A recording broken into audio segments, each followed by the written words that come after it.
Putting a new spin on a familiar product is never easy. But in the world of inventions, that's what being innovative is all about. And that's what our team is facing with Everyday Edison Aaron Tang's vibrating alarm clock, the challenge of being innovative. The team will target the kids' market for this alarm clock and possibly even create characters for the product. Engineering's worked on a telescoping design that could vibrate and collapse the clock into a smaller shape. You can see how this nests. These have limit mates applied to them, so when this hits the bottom, right there, it pulls the next one down. And this is the volume that we have to put our components in. Aaron drops in to get an update on his invention. One thing we learned is there's actually a lot of conceptual art within this alarm clock. Gotcha. And it's because it's a problem scenario, it's a common one, everyone wakes up with it in the morning. So there's been some due diligence within the space, and we would conceptually think of ideas and then they would just become eliminated based on the IP out there.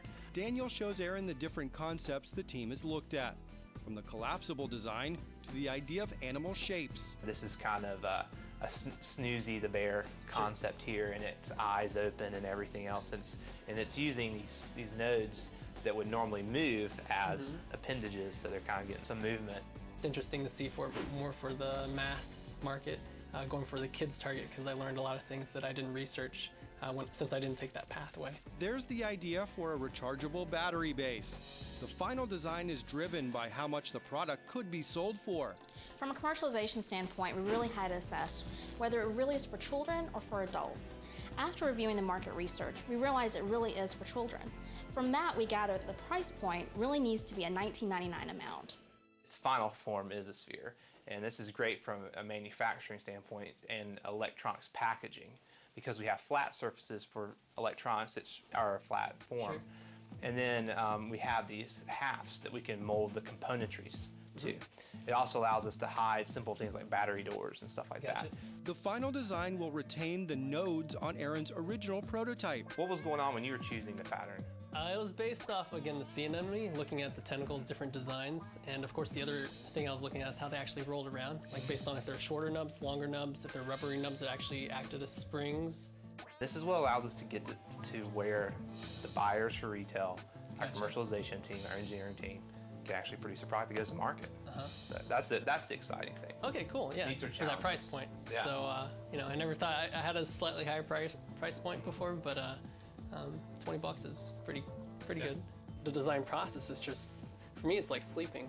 Like it's continuously do it, no matter what. Everything I see, everything I do, everything I touch, I think about how to improve it, and you know, it's just one of those things. Design I'm passionate about, and you know, for viewers, anything you're passionate about, just keep going for it. It'll go somewhere. So. In the final version, what was planned was the surface would be undulating and kind of moving around rather than just spinning or vibrating. So we're just kind of simulating it and getting an idea of what that would be like. This is just the inner core. It's going to simulate the clock, wind up with the result that's similar to that, except more squishy on the outside, and then a little cosmetic ring on holding it all together. You can see where we're going with this, right? It's kind of the idea, and voila. We have a stress relief clock ball thing. It's just a mock-up, but engineering first had to use computer modeling to figure out how to devise clockworks that could be durable and fit inside a sphere. Inside the shop, model maker Kurt uses a two-part silicone material to create a mold for the clock shell. After it cures, the mold comes out cleanly. And the clock's ticking for engineer Kevin to get the prototype wired and working. A little pressure, yeah, there's some pressure, but nothing that I'm not used to. To present to Aaron, who's curious to see his retooled invention. I haven't seen it work and everything yet, so I'm really curious about, does it wake you up?